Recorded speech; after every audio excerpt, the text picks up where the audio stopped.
Welcome to Let Me Fix This. Enjoy the video. You begin by preparing both devices. Make sure the Apple TV is powered, showing the home screen, and the remote has a charge.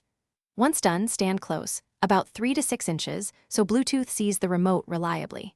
Now press and hold the back or menu button plus the volume up button for about 5 seconds. This triggers pairing mode on most Siri remotes. You'll see a spinning icon or a pairing prompt on screen. Don't move yet, and keep the remote pointed at the Apple TV.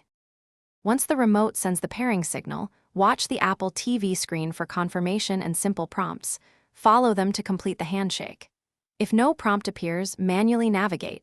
Go to Settings, Remotes and Devices, then Bluetooth to scan and select the remote. Make sure you wait up to 20 seconds because Bluetooth handshakes can take a moment. If you see a code, read it aloud and accept on the Apple TV.